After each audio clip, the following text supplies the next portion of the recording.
Welcome to the start of this vlog. Wow, wow. I have edited the last vlog and deleted a bunch of questionable clips that I've recorded. And now I'm just hanging with the cats, playing some games. Kelsey's about to start doing some random sprints, so that's cool. I have not read anything today, just been hanging. And yeah, that's how the day is starting. Wow, wow. Watching sprints. And look at how cute these kitties are. Look at us. Look at us. Oh my god, so beautiful. Pretty. You're also beautiful, Nami. I didn't mean to not include you there. So today, for a change, I've been going through some graphic novels. I just feel like kind of just reading some comic books to end the year out. And I finally got to this, which is Spider-Man: The Life Story. And oh my god, this was brilliant. So this is from 2019. This is 6 issues of a series, and it basically is trying to talk about what would happen if Spider-Man was born in the 60s, started in the 60s like it did in real life, but after that point, things actually progressed chronologically. So, like, in the 70s, he is much, much older. In the 80s and the 90s, he's getting into middle age. And by the 2000s, he's very much like an elderly Spider-Man. And it's really, really captivating and interesting because Chip Zdarsky is such a brilliant writer that he manages to bring in all of these elements that happened in very big stories throughout Spider-Man's career and history, but wield them and kind of wrap them into a story that is going forward chronologically, So, like, in the early 2000s, they introduced the villain Morlun.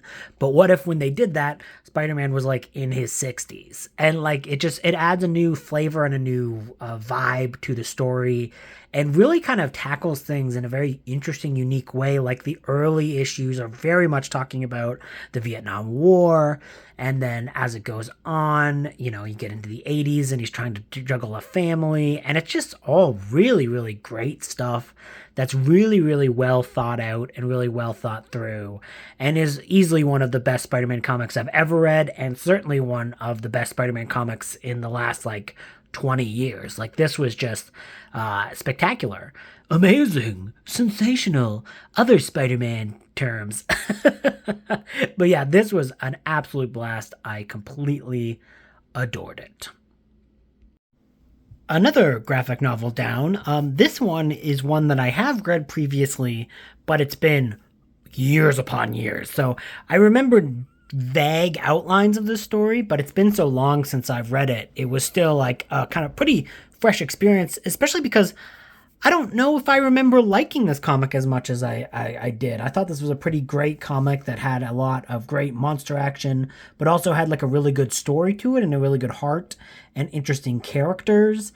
And the action was all done really well. And it's all like, it's kind of like a post-apocalypse thing where the kaiju have come due to man's using nukes and things like that, and it's like created the kaiju, and they are finally fighting back with giant robots that kind of like go into these destroyed cities and try to take this out to see if we can kind of reclaim a lot of the lost land. And yeah, it was just really, really fun and well done, and with like cool ideas and cool artwork. You get like one of the characters who pilots the bots is like disabled. He doesn't have his legs. And like the action is pretty creative and fun. And like all of the robots have very different designs. Like, hers is very different from his. And yeah, it was just like really, really an intriguing and nice and fun story. So really highly recommend that. I think I might have to do in the future just a whole video on the best giant monster comic books, because yeah, this is definitely one of the best, and probably non-licensed. This might be my favorite of non-licensed North American kaiju comics. So yeah, this was a blast. Look at his paw work. Damn, dude. Damn. Okay, a few more comics to go over before the night is done. I did reread. So this one I have read before, and this is Kentucky Kaiju. I remember this being really fun, but I didn't remember a lot about it. I was like, oh yeah, it's like I kind of like vaguely think of it as like a bestiary of like a bunch of creatures that were like living in Kentucky. And yeah, it is, and it's awesome. Like it has like little character descriptions of all of these different kaiju. Some of them have like interconnected stories. Some of them are a little bit more comedic. Well, they're all pretty comedic, but others are like kind of like a fun, cool monster design. And yeah, it was just like the artwork is awesome. I love all the little descriptions of all of the little kaiju, and yeah, no, it was just a wonderful book, and I was like, oh yeah, this is great. Now the ending says Kentucky Kaiju will continue. I don't believe there has been any more of these released, but yeah, this came out in 2016. I probably read it like 2017, 2018, so it's been quite a few years. But I did always remember it being very cool, and yeah, it was in fact very cool and very fun. So if you're a person who lives in Kentucky or just likes to look at fun drawings of cool, silly monsters, highly recommend A Field Guide to Kentucky Kaiju because yeah, it is wonderful. I love it.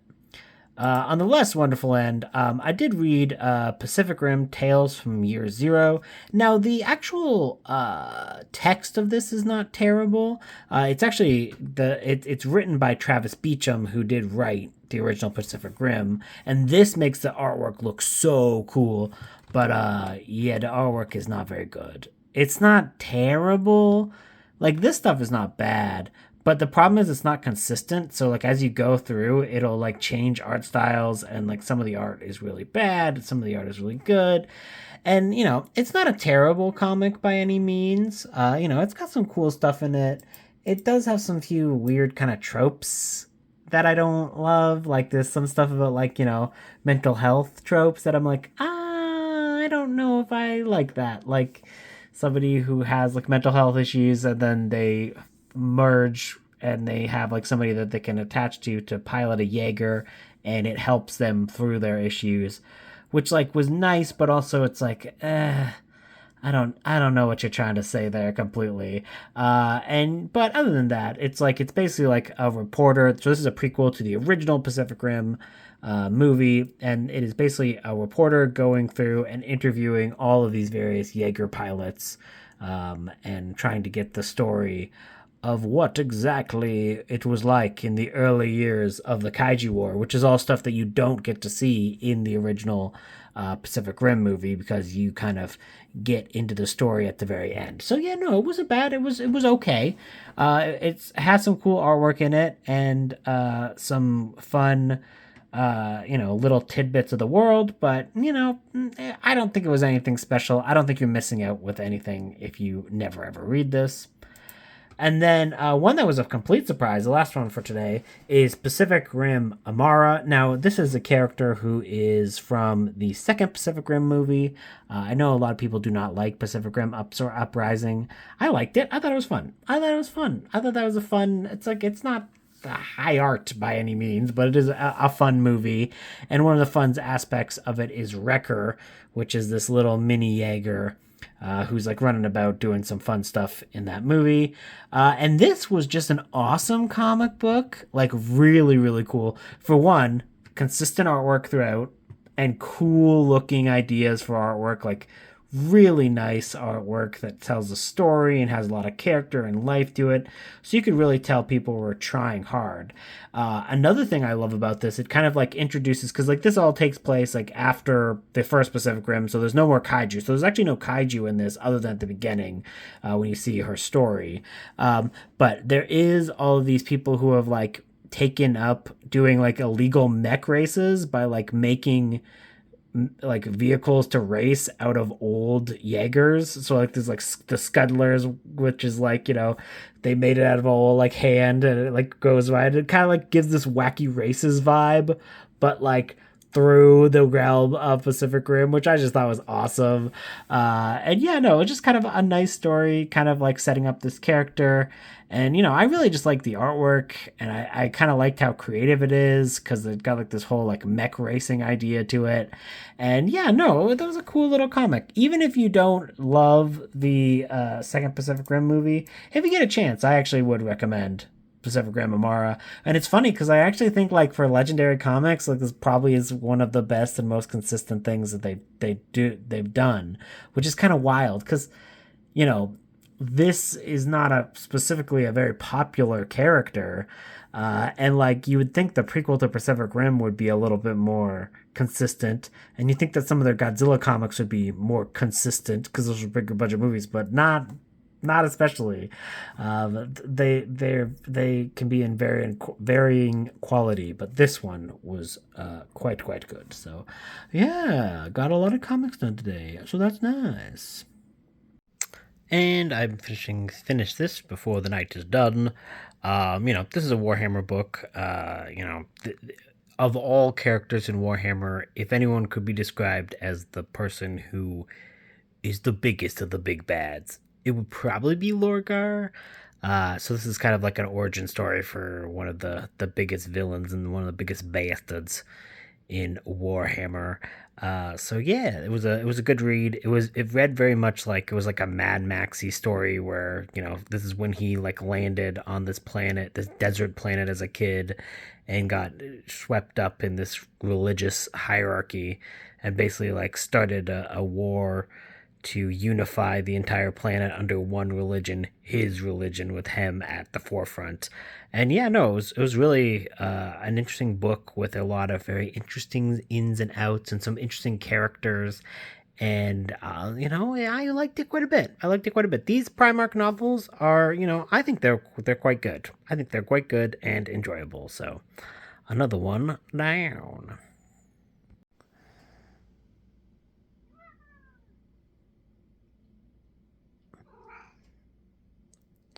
Boys beg while the ladies just relax. Even though you've already had your first breakfast and I'm trying to go back to sleep. Fine. The boys are like, but father, we are famished. We have never had a meal. Oh my.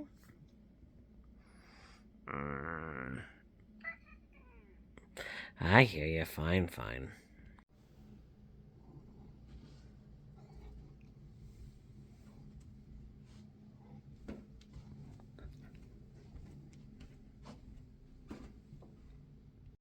You, cat, what day is it? Why, it's Christmas Day. Then there's still time to not do anything. It's Christmas. Yay. Yesterday, I did finish The Bootlegger's Dance, which was an audiobook. And that book takes place as like pretty much all on Christmas Eve. So, I mean, it's like the lead up to Christmas Eve, but like there's a lot of time travel, weird cosmic-y stuff going on, and like one character is basically trapped in all these different decades of Christmas Eve. So like the final events happen on Christmas Eve, and yeah, I really liked it. It was wild, especially near the end where it got really cosmic-y and weird.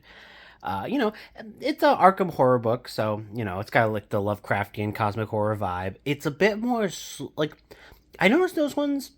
They're a bit more. They take their time a little bit more before they get into the extreme horror stuff. So a lot of it is like character building and just like kind of like hanging out with these characters as they live their lives, which I just really like. So I completely love that element of these books. But this one actually does, because like the interludes have some really creepy scenes, because like it envisions time travel as like you have to go through this weird forest with all these weird creatures and it's this weird ocean. I know I keep saying the word weird, but it's hard to explain. I mean, it's cosmic. I could have said eldritch forests, and that probably would have been a better description. But anyways, yeah. So I did finish that last night, the audio book for that, and then the only other thing I'm going to be trying to working on today is The Fright Before Christmas, which is a nonfiction book all about scary Christmas stuff. So I have sprints today, and I'm hosting sprints today. It's Christmas Day sprints is what I do now. I'm going to be reading this while I do that. So yeah, not a bad Christmas morning. Toodaloo. The Council of Fat Squirrels. Let's see if I can zoom in here. 1 fat squirrel, 2 fat squirrel, and 3 fat squirrel. The council. Look at these cuties. They're the best. Love you, kitties. Felt like streaming The Grinch and Die Hard tonight. Just randomly. This is me this year. It could be his head wasn't screwed on just right. My head is definitely not screwed on but right. I think that the most likely reason of all It's me this entire day. There's 2 sizes too small. Now it's Die Hard time. Watching New Year's Evil. This is a different night. This is not the same as the last update. Anyways. New Year's Evil is bad, but this mask is pretty funny. What a dumb mask. Currently watching Bloody New Year and learning that snooker is a thing. Snooker? I barely know her. I took that joke from Aaron in the comments. Sorry, Aaron. Help me out with laundry today, Claude. He's like, I've never been in this room. Well, actually, you have. But it's only been once or twice. Anyways, he just followed me out of the apartment, so I was like, whatever. I've been trying to put these shirts away for like an hour. First, they were laying here, and then Claude immediately, as soon as I put it down, he went, bonk. So I put all my, I put all of the hangers here, so that when Claude eventually moved, I could then put them in the hanger. So Claude eventually goes off to do another thing. So I put them all into hangers, and I put them on the Loomis. Immediately hops in before I'm complete. So I'm like, well, I'll lay the final shirt over him, and then he'll want to move. No, he doesn't. So at least they're now hanging like this. But as soon as he leaves, I could actually put it into the closet. This is life with cats. This is life with cats. And like, look, literally, I can't even like, yeah. He ain't moving. I realize this vlog has been light on updates. I've been watching a lot of movies. Didn't do a lot Christmas Day or yesterday, really. But I did get some stuff done. Yesterday, I forgot to report, but I did finish an audiobook. I'm kind of glad I didn't report it, because I wanted to reread elements of the book before I did a review. And that was, I read Karn, Eater of Worlds, which of course is a Warhammer book. This, funnily enough, is the first ever physical Warhammer book I ever bought. Of course, I read one that I got from a humble bundle. So I read the Lucius one on my Kindle earlier, and then I just listened to the audiobook for the Karn one. But I do plan on reading, actually, the final book in the series that I have in this little collection physically. Although I did read a little bit of the Karn book again physically, just because there's a lot of action, and I wanted to read the action set pieces, which were really, really good. It feels like a book that probably needs to have a sequel, which I hope happens at one point, because it was really good and it really set up a lot of interesting elements. This is basically about a broken legion of people trying to find, their meaning for life after a horrific defeat. And of course, their meaning is not nice. Blood for the blood god, skulls for the Skull Throne. So yeah, that was really fun. It was a really entertaining book that I liked a lot. So I'm excited to read the Sons of the Hydra, which is the final one, which deals with the Alpha Legion. So I'm excited to read that. And that one is actually wintry, so it's actually appropriate for the season.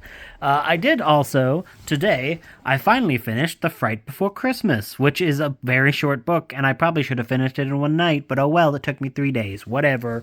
Don't be hating. Anyways, this is kind of like it's very kind of like a broad overview of various horrific Christmas traditions and holiday horrors throughout the world. This is a nonfiction book, and it deals with things like that you probably recognize, like Krampus, but also deals with things that you probably don't recognize, like the real Saint Nicholas. That was a bad freaking example.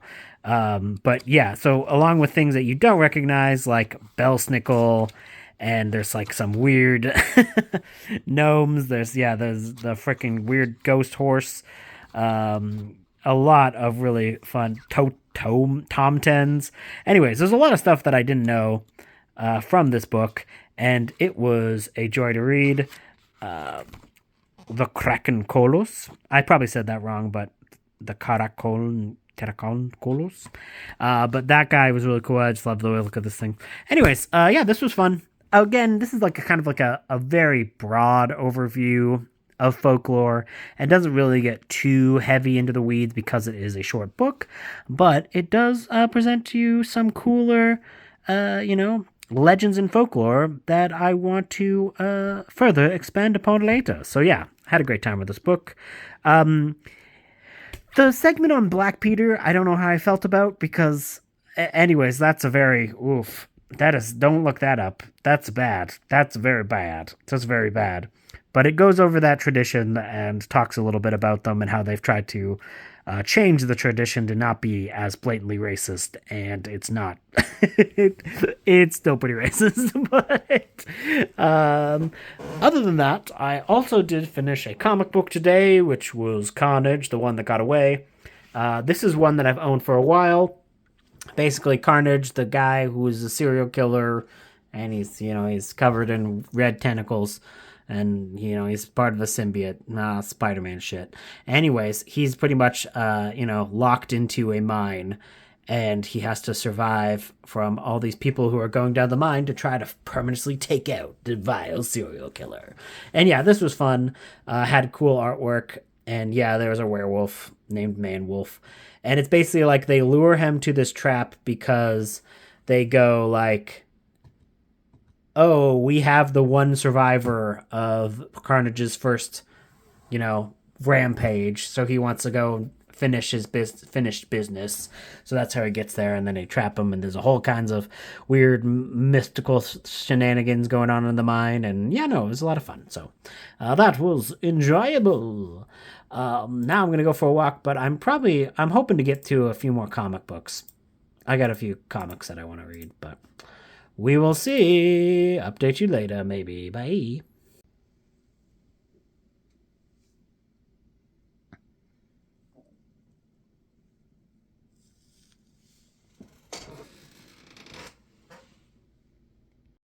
Okay, a little bit of an update for tonight before I go to sleep.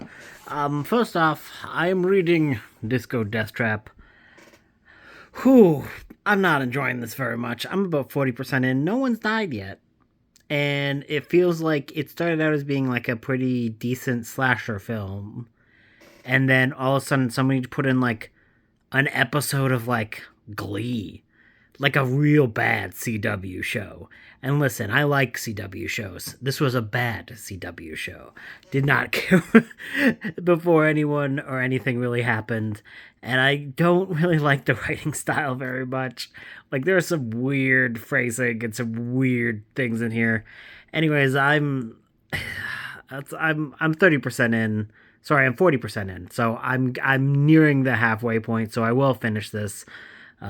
Hopefully someone eventually dies in a slasher novel. I feel like Ian Malcolm of Jurassic Park. Is there going to be any slashing in this slasher novel? Anyways, aside from that, I did get some other reading done. So I did read Blood of the Emperor, which was a short story anthology. It's a Warhammer short story anthology. And yeah, all of the short stories were really good. All of them. It was like a shorter anthology, and again, I feel like that is always the strength of any short story anthology. Shorter is better, where you get a concentrated look at six stories that were really concentrated on interesting characters, and yeah, it flowed well and I loved it. So anyways, I don't know. It's like, it's not something that I would like easily talk about if you don't know what the thing is, but it was just a great short story anthology. Then I reread the first volume of Rat Queens.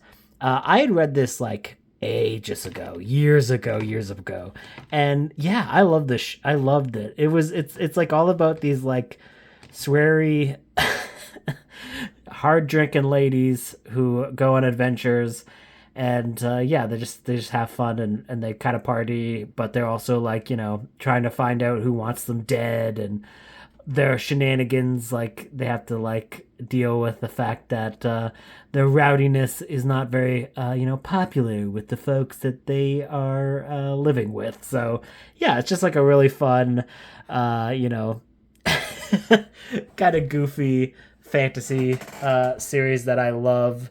I realized I never finished the series though, so I'm getting the rest of them from the library, so I can finish the series, because yeah, it's just very fun and funny and very like upbeat and creative, and I love it. And then another reread is Aliens Dead Orbit, which is a wonderful, awesome comic book. And it's really cool because it just has like awesome artwork. Like the artwork in this one is just super well done, and like it's super detailed, and like the story it's in is really interesting. It's like this space station. They come across a deserted ship, and there is the xenomorphs, so the aliens. But what's cool is that there's like two twins who are infected by the xenomorph. So they're actually like two xenomorphs that are like really close to each other, because they're like both come from twins. And I thought that was just kind of like an interesting idea, and it has a cool execution.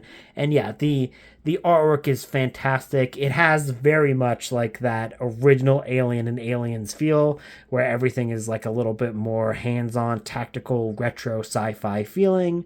And yeah, it was just awesome. It is one of the best Alien comics. And yeah, it's been years since I've read it, so I was really excited to reread that. So yeah, I'm now going to go back to reading the book that I don't love that much, but I did read some stuff that I did love. So there you go. Talk to you guys tomorrow. Watching Coldplay.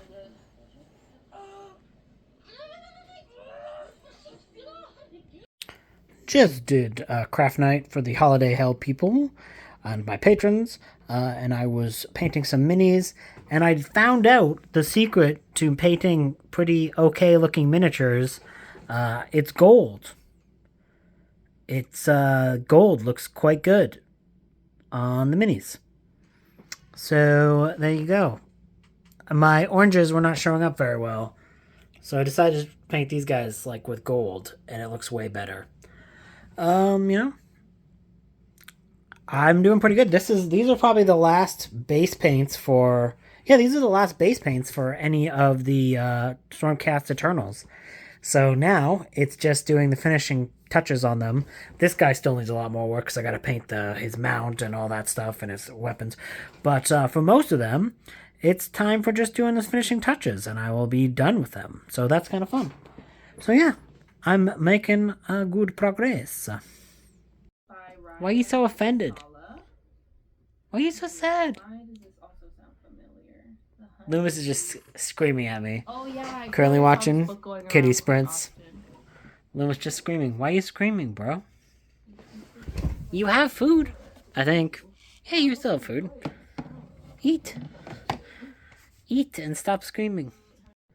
Before I go to bed, you probably can't even see anything, but whatever. I can with my night eyes. Anyways, I read and finished Disco Death Trap. It was very bad. Goodbye. Decided to continue this vlog for the next 2 days because there's only 2 more days left in the year. Ooh, look at that yawn. Look at that little yawning on me. I just finished Godzilla Half Century War, which is a comic I read a while back, and I remembered enjoying, but I forgot just how good it was. The artwork and the writing, both by James, is absolutely fantastic. It's easily the best Godzilla comic ever written, I think. It is very expansive. It's like this one soldier who's like dealt with Godzilla when he first appeared, and then he joins the defense forces and, rises through the ranks and through his own life as like various Godzilla appearances happen throughout the years, and he's there combating him. And yeah, it was just like a really, really good, well told story with fantastic artwork and great characters. Really highly recommended if you're at all a fan of Godzilla, because yeah, this was outstanding. What are you doing, Cloud? What you doing, you little turd? Just kidding. Just kidding, you're not a turd. You're just a cutie. You're just a cutie. You're a cutie booty. Cutie booties. Yeah, I know. I did just finish a audiobook for a novella. The novella was by Adrian Tarkovsky called Ironclads. And yeah, it was really good. It was really fun. In another time and age, I might have been like, well, I don't know. It's not very subtle. Like, because it's very much like on the nose, a critique of capitalism. Because it's basically like, it's like imagining the Cold War, but it's happening nowadays. Whereas, where there's basically like these corporations like own pretty much all of America, and they have like kind of like proxy wars, just letting off steam for freaking rich people. They have these like amazingly advanced robots that they like will start wars in, and they will just like trance around on these like advanced robots that no one can touch, basically, so that they can get out steam and like feel like they're warriors and like hunters. And like just normal people have like nothing in their arsenal to like do anything about them. And those like these like weird scions is what they're called. But anyways, it's like all about this, like one of those goes missing behind enemy lines because the Nordic countries have gone socialists, so the capitalist Americans are coming to take them out. And one of the scions of one of the esteemed company royalty has gone missing. So they send a small team out to like go in and try to find out what happened to this guy and what is going on. And they send normal, regular people. There's a reason for it, but like, from their perspective, they're basically like, well, if they think that they have like a new weapon that can mess with, these very expensive materials, we're not going to send in more super expensive corporate resources to get it. We're going to send in the expendable human soldiery to do it. And yeah, it's just like a really interesting military sci-fi with some really cool world building and like a very, very clear statement of like the U.S. as the villain, which I think is really, really quite entertaining. So yeah. Other than that, I have going to be reading a few more comic books because I'm almost at 300 books. I only have 4 more books to read, so I'm just gonna read comic books. I also have another novella on the go, but that is like a Warhammer novella, and I might finish it tomorrow or I might not. Tonight, I'm just gonna read a bunch of comic books and get to that 300. Look how cute it is. It doesn't, numbers don't matter, but it was just like I was so close. I'm like, well, it would be fun to just have 300 as like a nice even number. So that's what I'm doing. Oh, look at these kitties! Look at these kitties! Little Nummy, you're so pretty, you're so pretty. So I did get two more comics done today. I read the first two volumes of Samurai Slasher. Now I have read this before, but it's really kind of a fun, goofy slasher anthology series, kind of, where it basically goes through an entire like horror movie cycle of a slasher, and like, they each branch, so in each sequel has like a different art style. So the first art style is like a very classical, Archie Comics level, and then it goes on to a little bit more expressionist. And yeah, it's just it feels like it's a full on series of slashers and slasher movies, and just it's really done creatively. It's just like there's this mysterious samurai slasher, and like the first story is a very kind of typical slasher, and then it kind of like expands and contracts and gets really interesting.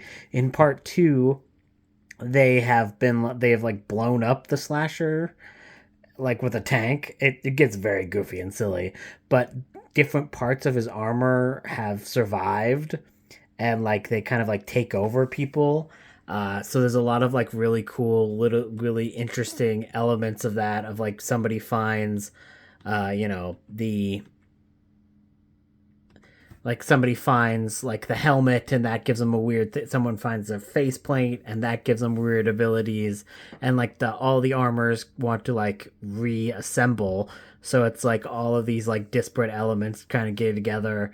And yeah, it's just a really fun, really interesting and inventive slasher series. I didn't realize this, but just like Kentucky Kaiju, there was a new omnibus of this that was just released, that was included the third volume. So Samurai Slasher Volume 3 is out now, and there's an omnibus that features all of them.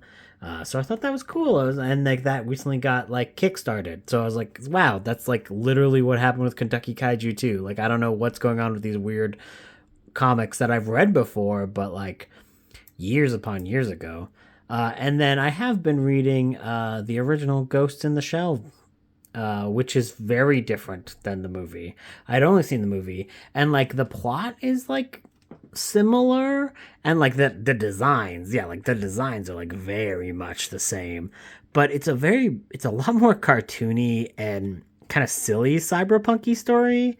It's just kind of starting to now get into the more like intellectual side. But Ghost in the Shell, that original animated movies from the 90s, is one of my favorite anime of all time, and it's like a deadly serious movie, and it's just really interesting that the original manga is a little bit more goofy and has some tongue-in-cheek elements to it, but also does have the intellectual basis that everything in the movie is working off of, but it has like comedic elements as well. So it's like it feels a little bit more like an anime, which is just kind of interesting. That a typical shonen-esque anime is kind of feels what the manga kind of feels like a little bit, which is just kind of interesting. Awesome designs for all these and great artwork. So I will finish that tomorrow. And it will also be the last day of the year, so I better get working on finishing this one and then one more book, because yeah, once I finish this, I will be at 299, so I will have to finish one more book tomorrow as well. Wish me luck. Talk to you then.